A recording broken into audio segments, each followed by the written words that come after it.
আসসালামু আলাইকুম ওয়া রাহমাতুল্লাহি ওয়া বারাকাতুহু। সম্মানিত দর্শক শ্রোতা, সম্মানিত ভিউয়ার্স, আজকের ভিডিওতে দেখতে পাচ্ছেন মায়াজাল কিতাব, এই অদ্ভুত মায়াজাল কুফরি কালাম কিতাব আপনাদের জন্য আজকের ভিডিওতে নিয়ে চলে আসলাম।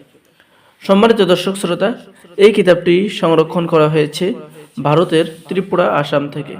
রাজেন্ট লাইব্রেরি, ত্রিপুরা, আসাম থেকে এই অদ্ভুত মায়াজাল কুফরি কালাম কিতাব সংরক্ষণ করা হয়েছে।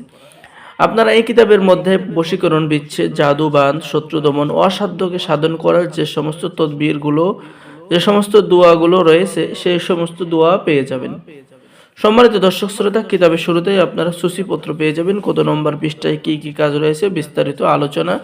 ঠিক আছে, খুবই সহজে আপনি কাজগুলো বের করে সূচিপত্র দেখে কাজ করতে পারবেন। তো সম্মানিত ভিউয়ার্স, সম্মানিত দর্শক শ্রোতা, চলুন আমরা দেখে আসি এই কিতাবের ভিতরে কি কি কাজ রয়েছে। কিতাবের শুরুতেই যদি আমি দেখাই, তাহলে আপনারা পেয়ে যাচ্ছেন এলাচি পড়া দিয়ে যে কোনো মেয়েকে বশীকরণ করার দোয়া এবং কবচ, শত্রুর মুখ বন্ধ করে দেওয়ার দোয়া এবং তদবির এবং কবচ। দেখেন, বিদেশ হতে লোক ফেরত আনার দোয়া এবং কবচ আমরা গ্যারান্টি সহ কাজ করে থাকি। ঠিক আছে, যদি কোনো মেয়ের বিবাহ না হয় বা বিবাহ বন্ধ করে দেওয়া হয়, এই দোয়া কবচ ব্যবহার করে মেয়ের বিবাহ হয়ে যাবে। স্বামী স্ত্রীর মধ্যে অধিক ভালোবাসা তৈরি করার আমল এবং তদবির। যদি কোনো স্বামী স্ত্রীর সংসার ছেড়ে অন্য কোনো ছেলের সাথে, অন্য কোনো পুরুষের সাথে চলে যায়, তাহলে সেই স্ত্রীকে ফিরিয়ে আনার কবচ। যদি কোনো মেয়ে বা ছেলে কেউ কাউকে পছন্দ করে, কিন্তু আসমান জমিনের ফারাক, সেই বিবাহতে রাজি করানোর কাজ এই কিতাবের মধ্যে পেয়ে যাবেন। দোকানে ব্যবসা বাণিজ্য বৃদ্ধি করার কাজ কিতাবের মধ্যে পেয়ে যাবেন।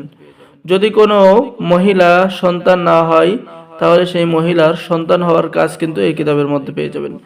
জাদুটোনা, ব্ল্যাক ম্যাজিক থেকে হেফাজত থাকার তদবির, পলাতক ব্যক্তিকে হাজির করার তদবির কিতাবের মধ্যে পেয়ে যাবেন। তো এই অদ্ভুত মায়াজাল কুফরি কালাম কিতাব আমাদের কাছে রয়েছে। অল্প কিছু কিতাব আমাদের কাছে মজুদ রয়েছে। আপনাদের রিকোয়েস্টের কারণে আমরা অনেক দিন সাধনা করে কিতাবটি সংরক্ষণ করেছিলাম কিতাবগুলো। ঠিক আছে, যাদের লাগবে স্ক্রিন দেখানো নম্বরে যোগাযোগ করুন। বাংলাদেশের 64 জেলায় কুরিয়ার সার্ভিসের মাধ্যমে কিতাব পাঠিয়ে দেওয়া হবে। কিতাব হাতে পেয়ে সম্পূর্ণ টাকা পরিশোধ করবেন। ঠিক আছে, অর্ডার করার নিয়ম বলে দিলাম। তো সকলে অর্ডার করার জন্য আমাদের সাথে যোগাযোগ করুন। সকলেই ভালো থাকেন। সকলে আমাদের চ্যানেলটি সাবস্ক্রাইব করুন, লাইক করুন, শেয়ার করুন। সকলকে অসংখ্য ধন্যবাদ। আসসালামু আলাইকুম ওয়া রাহমাতুল্লাহি ওয়া বারাকাতুহু।